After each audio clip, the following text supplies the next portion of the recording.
My name is Lisbeth Torfing, and I represent Enhedslisten, or the Red-Green Alliance, in the City Council of Horsens.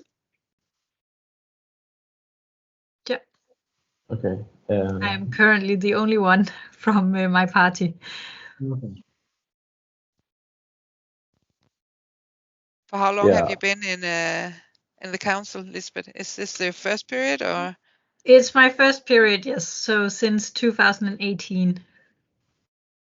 Okay. And is this your first time representing in Horsens, or like since you said you're alone in the party? Well, no, I'm alone. Yeah, I'm alone in the city council for On the my city party. Yes. Okay. Fortunately, we do have quite a few members, and also some who are very active in local politics and help me decide what to think about, or all the different things that we have to decide in the city council. So I'm not alone in that way, but I'm just currently the only one elected for the city council in my party. Yes. Okay. Yeah, I think I'll also introduce myself. I'm Joseph, and I stay in Horsens. And it's very interesting to see, like, it is the first time we have seen something like this before. I have voted before, but I didn't know who I'm voting to. And it's very interesting. At least I have this opportunity to know and to see who I'm voting to, and to hear what is the ideas and what can make me vote for the person who. So, and here is my wife. Maybe she can introduce herself. Chris. I haven't lived in Denmark for long, but yeah. I haven't voted either, but I also be interested to know more about Denmark and the political issues, and because they're also affecting us, whether we are voting or we are not voting one way or another. Yeah, and my name is Parth, and I was also a student, and I'm working now. And I have voted before, but I was like really not aware of who I was voting, just like Joseph. And it's just like I knew there was like a left-wing party and right-wing party, but nobody came with their agenda and really brief us on how things are, like what they're planning to change, bring a change.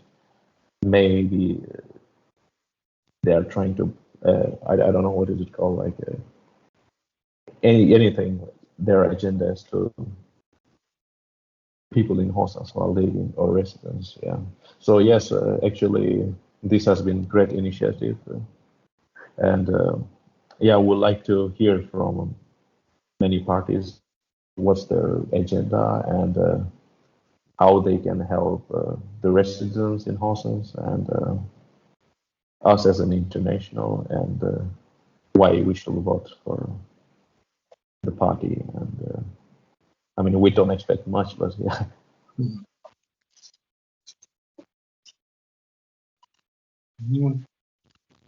So maybe, Lisbeth, you can present your ideas and your politics, the local politics. Yes. Well, it's a bit difficult to do it short, because we want to do a lot of things, but my party is the most left-wing party. So in Denmark, so we are, or at least represented in parliament. So we are very concerned about welfare, and keeping the welfare that we have, and also developing it. So that means good daycare, and properly funded schools, and education, and also for caring for people who are currently unemployed, and helping them get into a work life, and get a job. in a good way, and also caring for the elderly and people with disabilities and so on. We're also very concerned about the climate and the environment, so we'd like for public transportation to be better and cheaper, preferably free. So one of our suggestions is it's for young people and students to be able to get a bus card where you can go every day all over Horsens, the Horsens municipality, for 365 kroners a year.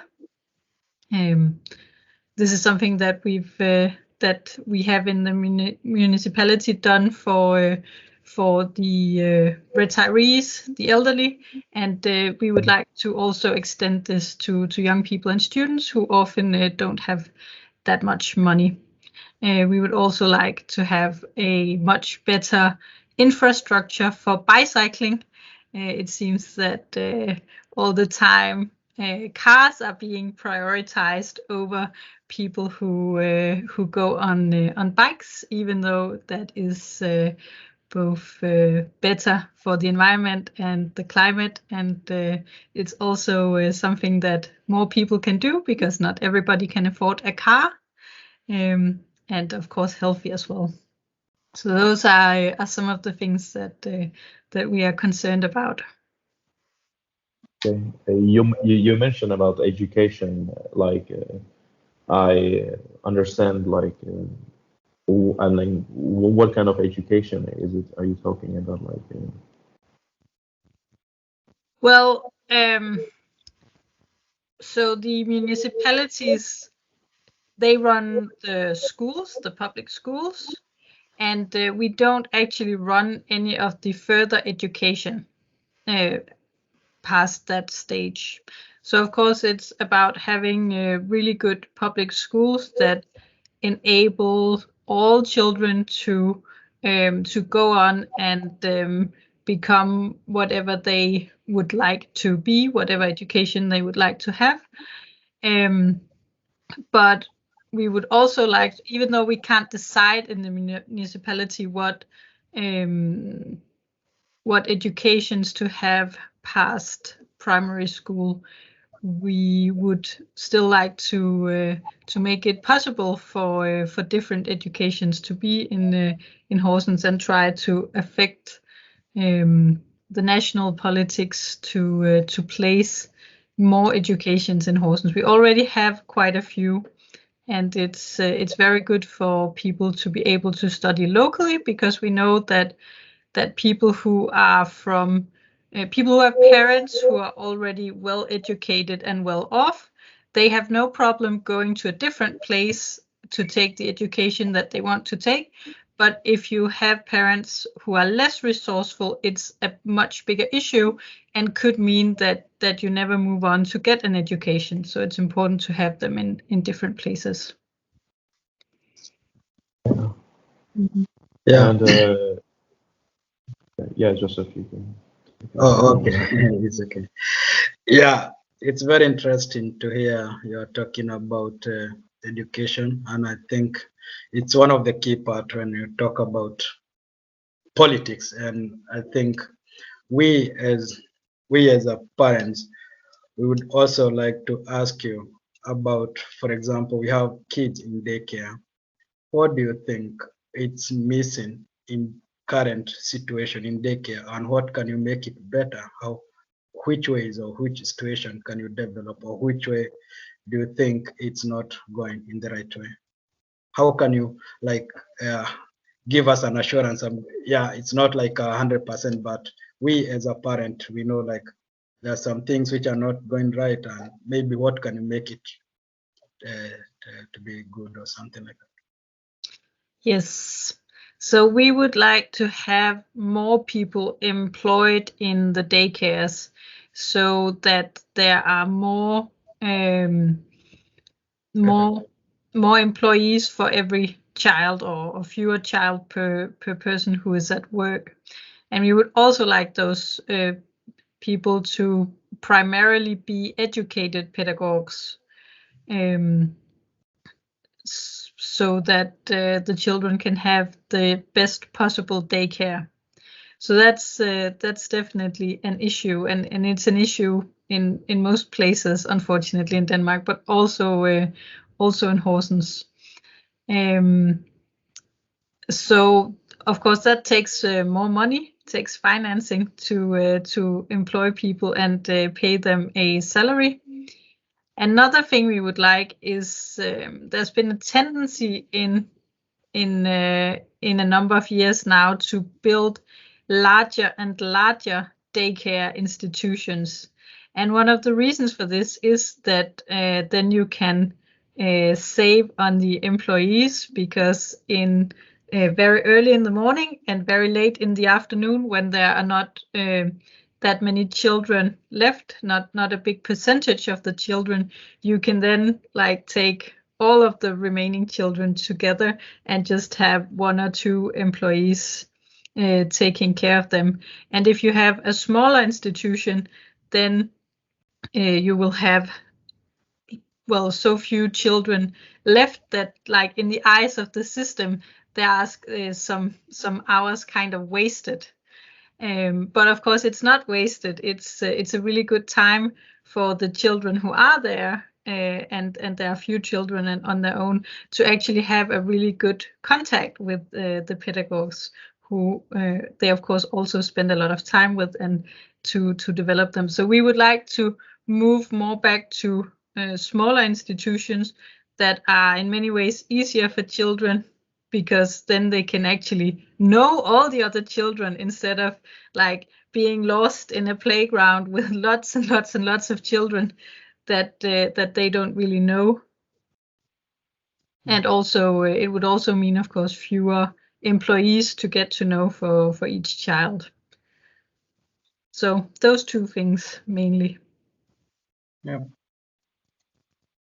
You also talk about your party is working towards public infrastructure and green areas or something, because actually in my area, like in the past 2 years, I've got like 3 what is it called, like not a referendum, it is like people coming to take signature in order to like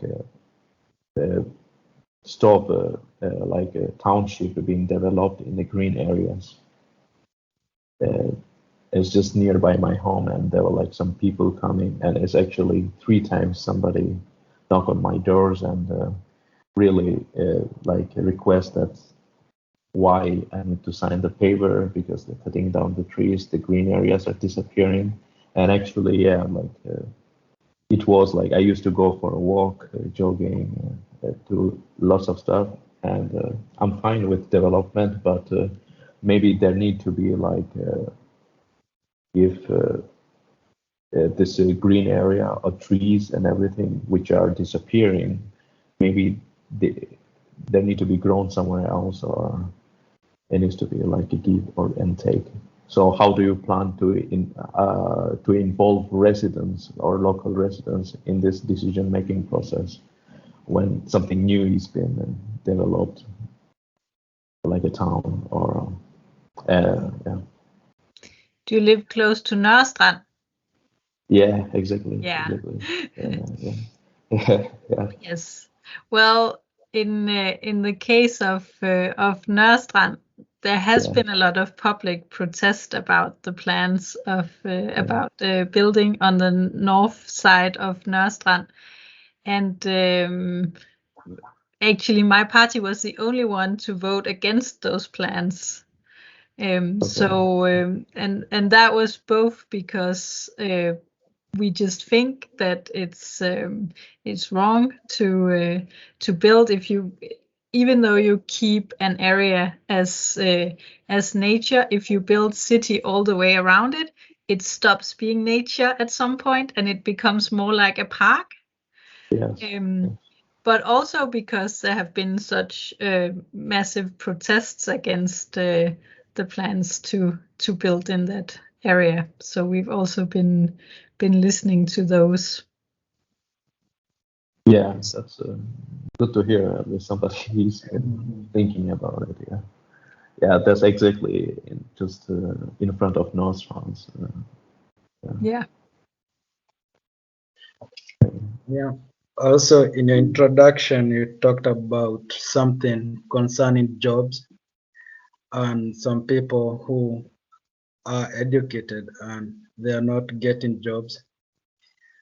Maybe in your party, have you considered maybe in Horsens, it's a big municipality with international students?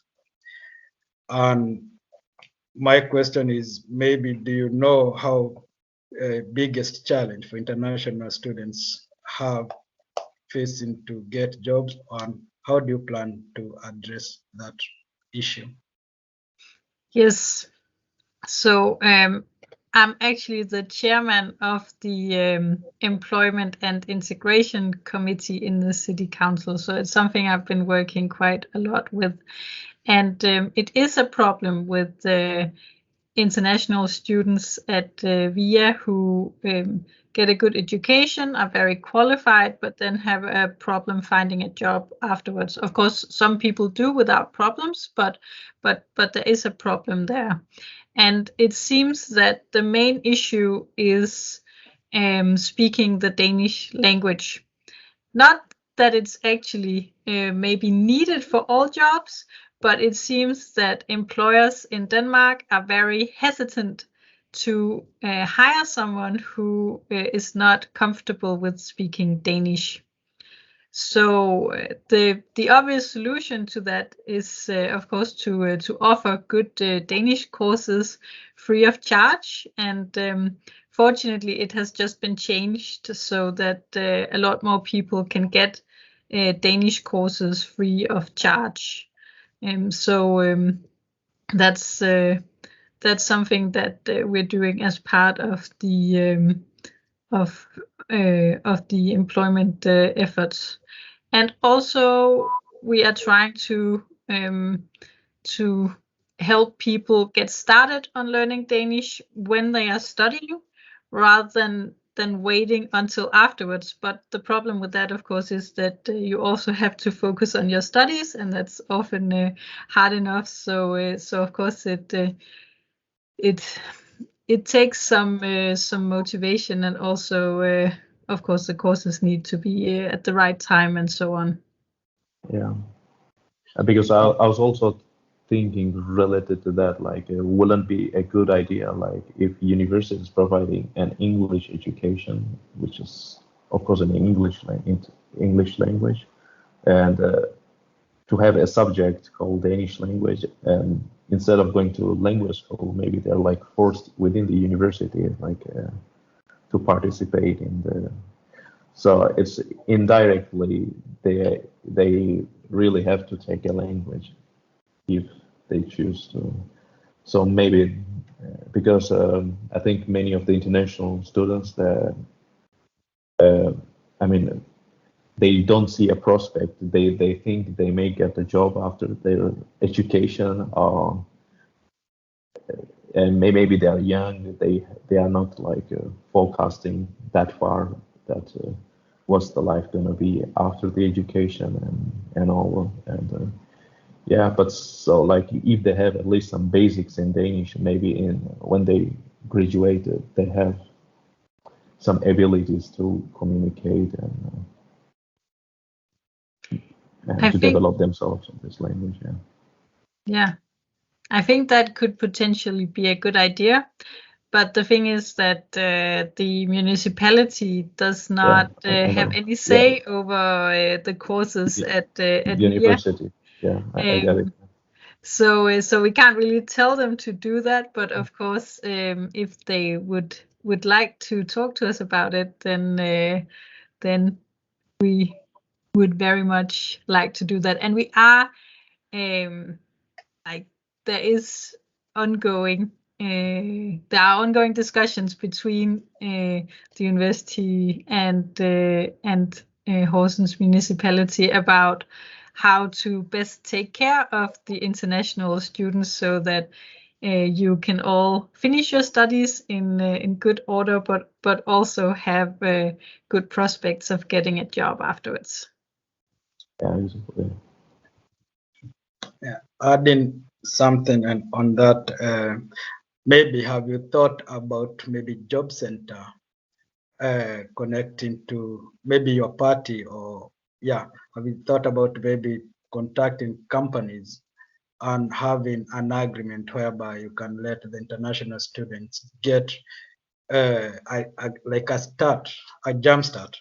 Because like I think when you send someone to a company where he uses the language every day, then on that way it's easy to learn the language, and then it's motivating in a way because you know you have the professional job, and in that way I think it can also motivate other people to have the confidence in certain job. I'm just thinking like having a 50-50 or a win-win from the company, and also for example the job center. If the company can pay half of the money and the job center can pay half of the money for the international student, and in that way they can have an opportunity to learn the Danish language. And I'm speaking this from experience. I started a job also like a practice, and I had a Danish knowledge, the basic, but my what is it called? My professional Danish, it was not that good. But upon when I continued in my job, I started developing and getting more skills in this Danish language. So I'm just trying to think, because I see most of international students, they also try to find even an internship just for free. It's very difficult for them just to find an internship, and they are just even asking to work for free. Is there a way your party or Horsens municipality have thought something about this? Yes, so it is something that we're doing. As you said, praktik is used, and it's okay to some degree. But so what we think in my party is that it is problematic if you have too many people working too much for free, because then of course there will be less jobs that are actually paid. If you can just have people work for you for free, then why would you pay them? So of course, to some degree, it's fine to get people out and just like try something, especially if you haven't been in the Danish work market before. But it's important for us to have as many hours as possible be like real employment with a real salary.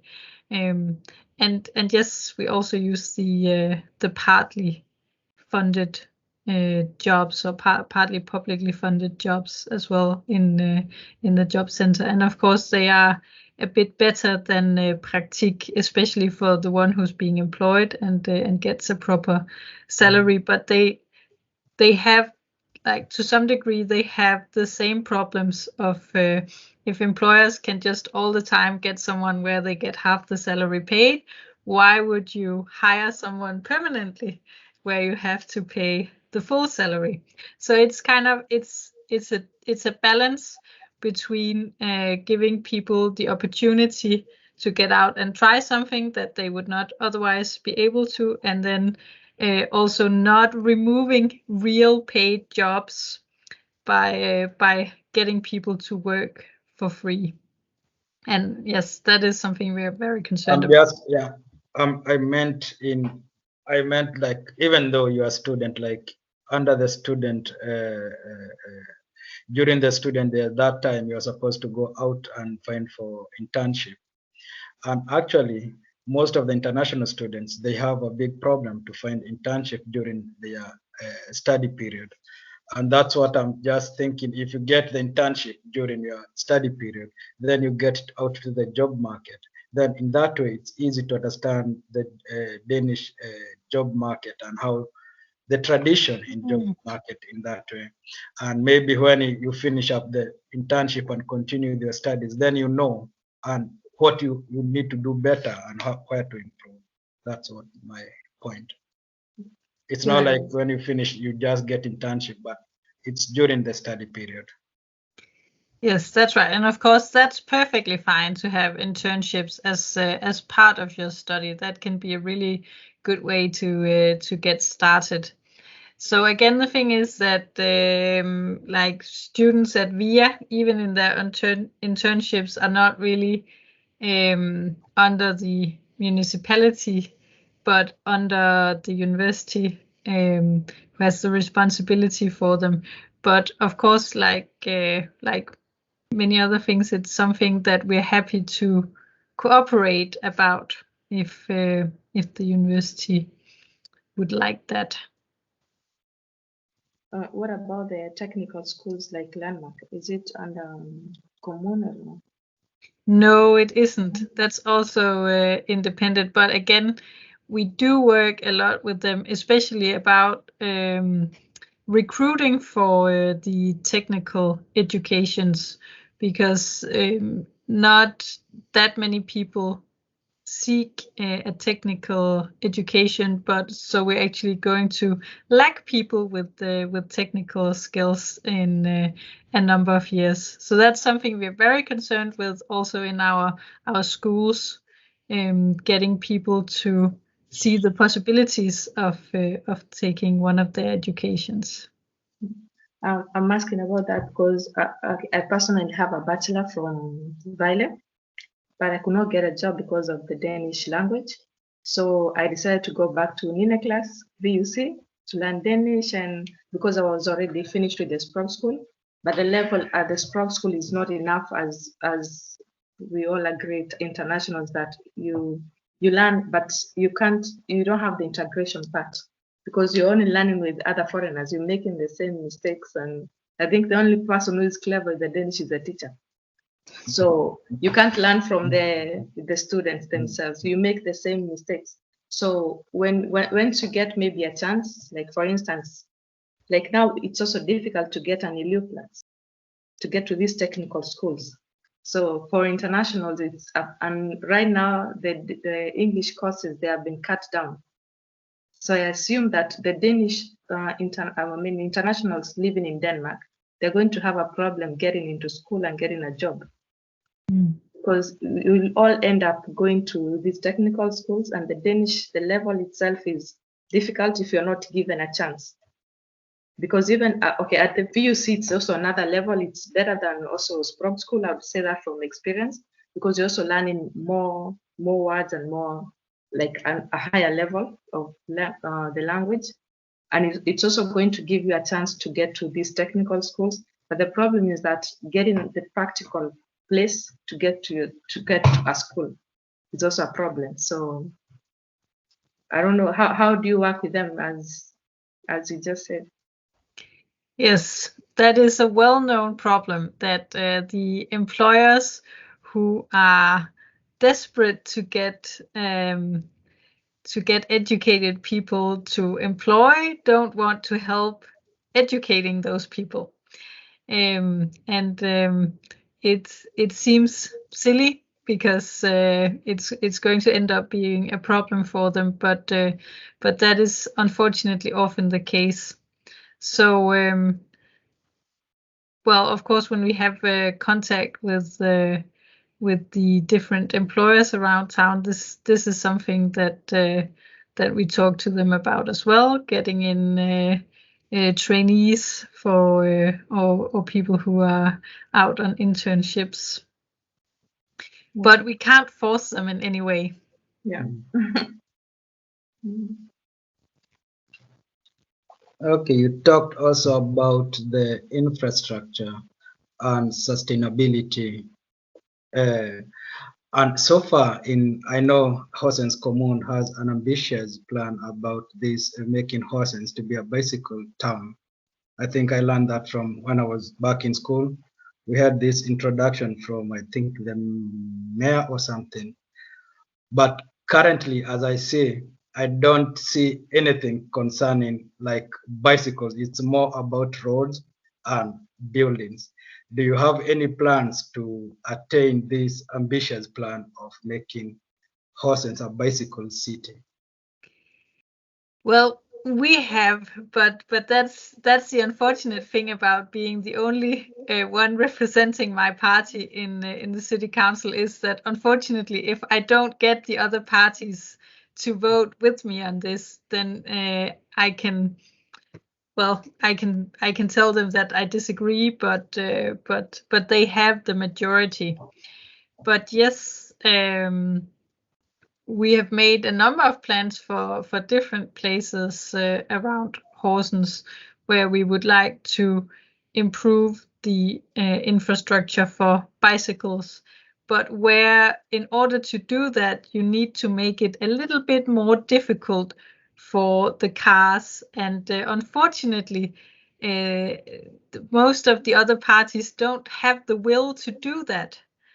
And the way I see it, you can talk a lot about your ambitions for making it easy for bicycles, but as long as you keep prioritizing cars over bicycles, it's not really going to happen, because you can't have both those things at the same time.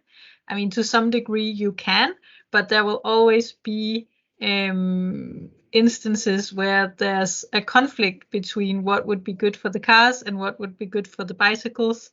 And if you don't choose to make it good for the bicycles at the cost of the cars, then it's never really going to be good to go around. And it's actually, Horsens has a pretty low number of people riding on bicycles, even for the very short trips of less than 5 kilometers.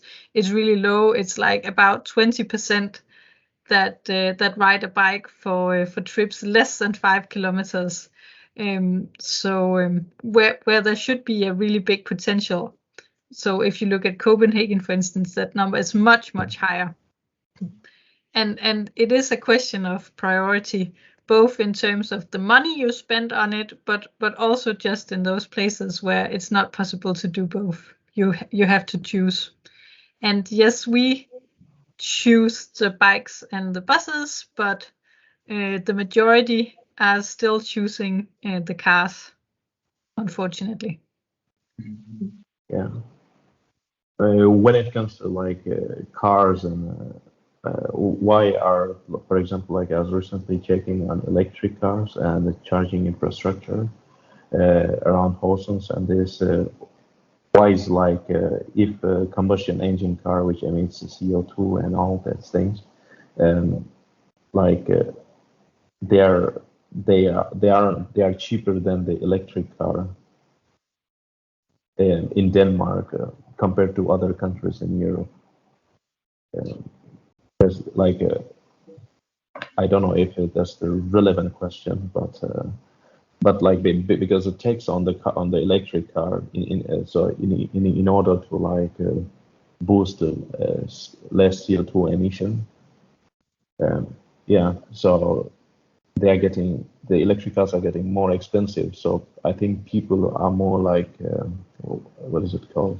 Refrain to buy them. Then they will just go with something cheap and other alternative, which is gas and diesel cars, which is of course polluting the environment. And I don't know. Have you thought about it? Like, well, you're completely right about it. Unfortunately, that's not something we can regulate in the municipality. That has to be done nationally, both the prices for cars, but actually also like in a lot of municipalities, including Horsens, we would like to make a better infrastructure for electric vehicles, so just places where you can plug in for power, but it's not actually something we can decide that there has to be in a certain place, and we also can't really support it financially, even if we wanted to. So it's quite difficult for municipalities to do anything about people's private electric cars to further that. But what we can do is make a requirement for our buses to be electric. And we would like to do that as soon as possible in, that will be in my party. like, yeah, like also earlier you talked about like giving some incentives to the students on transportation, like buses and trains. And so it's like, for example, I wanted to travel to a train to nearby city or something. I was a student, but unfortunately I was 27. So I cannot get the same benefits, I think, if someone is under 24 or 25. No, I'm not really sure, like you get 50%. So I never understood why is that some other people could get, other students could get, if they are younger, they get the benefits, and if you're an older student, you don't. So you have to pay like a full price, and he or she is just a student, and yeah, could not have as economy as a full-time worker. Yeah. So our suggestion is for this cheap bus card to be for people who are either young or students. So it would also be for older students. You are of course allowed to be both things at the same time, but one should be enough. Yes. Yeah, exactly. Something which helps, or some students who are in low budget or whatever it is. Yeah, I think that will really help this initiative. Yeah. Yes. Yeah.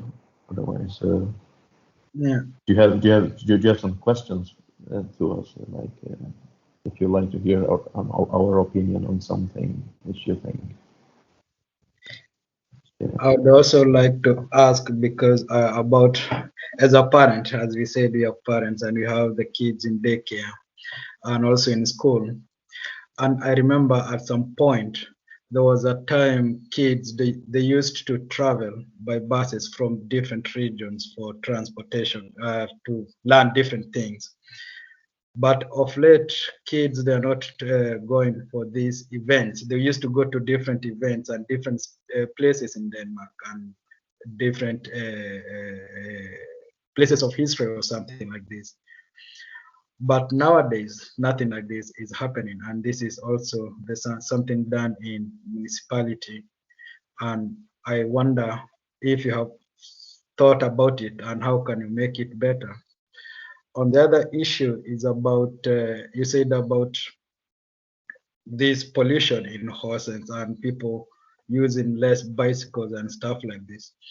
I have been to several municipalities, and I found that the municipalities they provide, you can find the free bicycles and free electric bicycles in the municipality. And I'm just wondering, like in Horsens, because if people, you said like 20% they're using the bicycles, what could be, or what is your take, could be the good improvement for the people, residents of Horsens, like to, because of course you need to find a way of motivating them to use the bicycles and show them like the benefits of the bicycle and health issues and stuff like this. What is your take on this one? Yes. So I'll start with your first question. So I happen to have 2 children as well who are school age. So I have certainly noticed that they don't go on that many trips, certainly not like when I was a child. And the reason for this is quite obvious. It is that the funding for the schools has been severely cut over the last many years.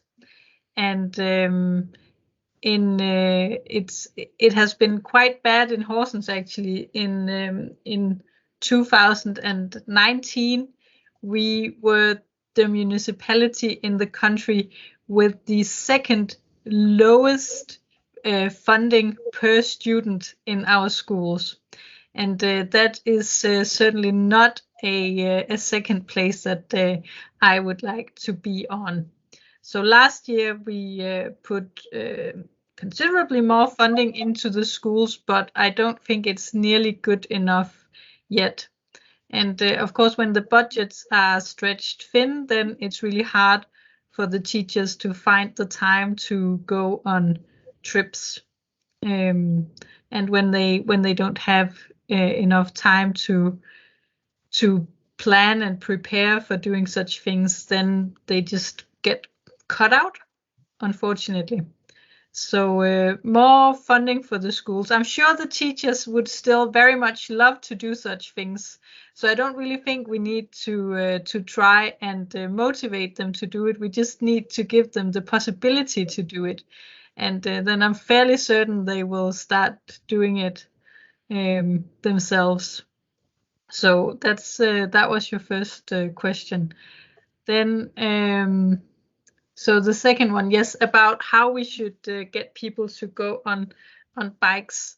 So I think the easiest place to start is with the children. If you can ride your own bike to school and to your spare time activities, then most children would like to do that because that gives freedom. And if you learn when you're a child to go by bike, then all the time, then it's much easier to keep that habit than if you have to build it from the beginning when you're an adult. So having safe roads to our schools and also our daycares, but of course the smaller children often are maybe not yet able to ride a bike, but especially for schools, having a safe road for all children, I think that would be a really great way to start. And there was actually a big report made about a lot of different places where there should be improvement for school roads a couple of years back, and unfortunately there not that much money has been set aside for those projects per year, so they're only working through all those things slowly, and I think we should speed that up a lot. So I think when we're using 250 million kroner to build one road, then I think it seems a bit wrong that there's only 3 million kroner per year for safe school roads, so that children can transport themselves. So I think we should reprioritize how we're using our infrastructure money and spend less on roads and more on walking lanes and bicycle tracks for everyone, but especially around our schools and daycares. Yeah. I think I have another question if no one has. The national government have an ambitious plan to eradicate this housing they call ghetto. Mm-hmm. And in Horsens Commune, we have several of them. What is your party, or what is your plans, or have you thought about helping the national government to achieve this ambitious plan? And what are you doing to? Yeah. Yes, that's right. We have one area in Horsens, Sundparken, which is on the ghetto list, and then we have also Sønderbro, which is on another list that is not quite as bad, but still quite bad enough.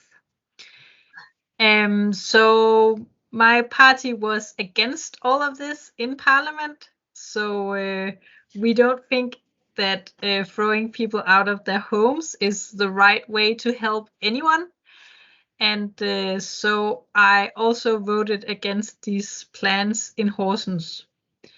But of course, you should not ignore that there are people living in these places who do need some help.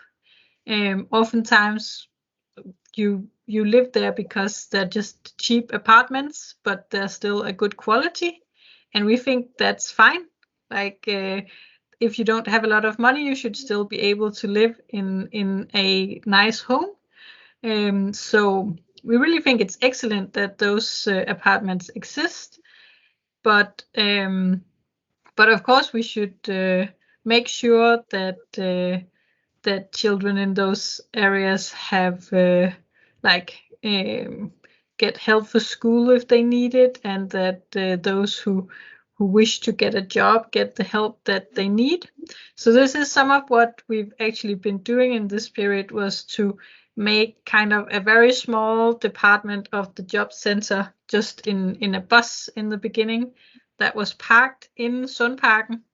So because if you're not used to that kind of thing, it can be a bit intimidating to go to the job center, and also quite impersonal. There are like lots of people, and it's you have to go some way and so on.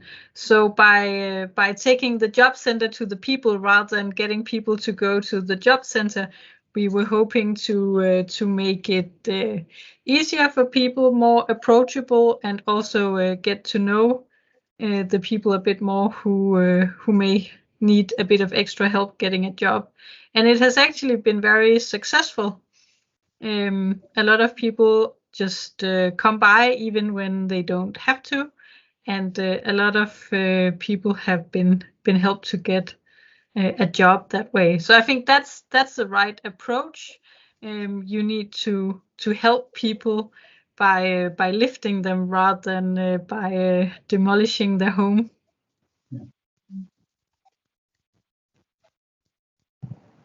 Like you touched upon other cultures and other foreign culture, and as we know, like in Horsens, we have a lot of international people or foreign people, and like, have your party thought about how to integrate the culture, like them to be more aware of Danish culture, or like, and for the local residents to be more aware of, yes, they are international people living, and yes, like more like integrating two worlds in some sort of way. Yeah. It's like, have you thought about it? Because I know many like international people living in Horsens, they are kind of isolating in their own group, and I don't think they really, what is it called, like finding a way of learning from each other's culture or something, like just to be aware of that. Yes, this is there, and this is how their mindset is, and this is how their way of life is, and all these things. Yeah. So I mean, of course, basically, as long as you don't bother anyone else, people should of course be allowed to live the way Yeah, that they want to.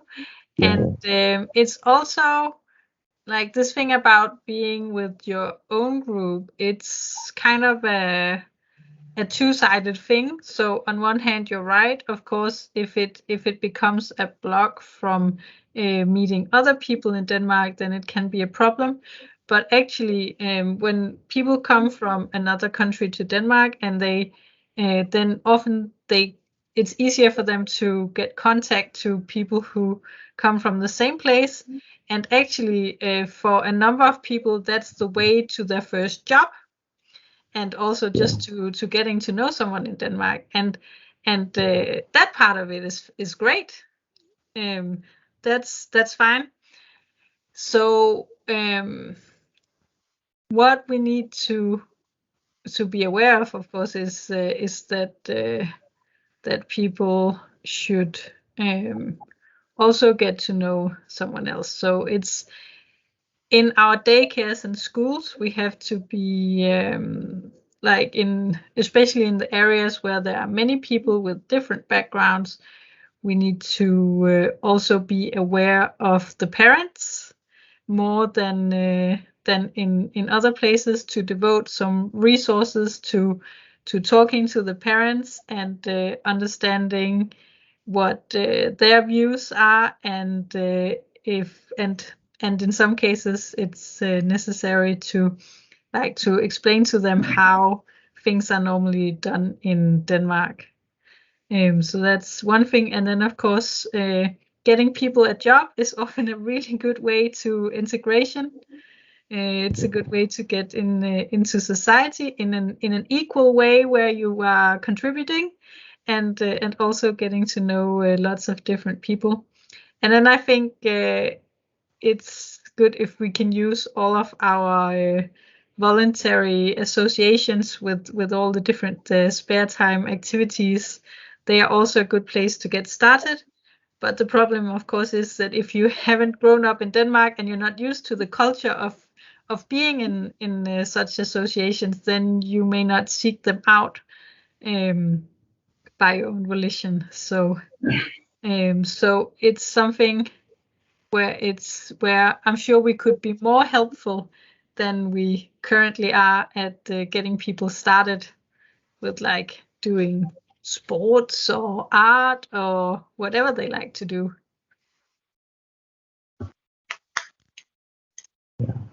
So I think we have time for one more question because time is running out.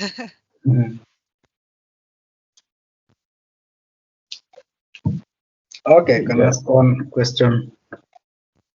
It's the question regarding the international student as well, because right now, as we are speaking here, there are many who doesn't know there is election which is going on very soon. What is your take on how to create this awareness to help other international students know events like this they are happening, and how do you plan, or what is your take to make also the international students, not students, international people to come out and vote and know they have the right to vote? Yes. So actually, I think a lot of Danes are also maybe not quite yet aware that there's actually an election coming up soon.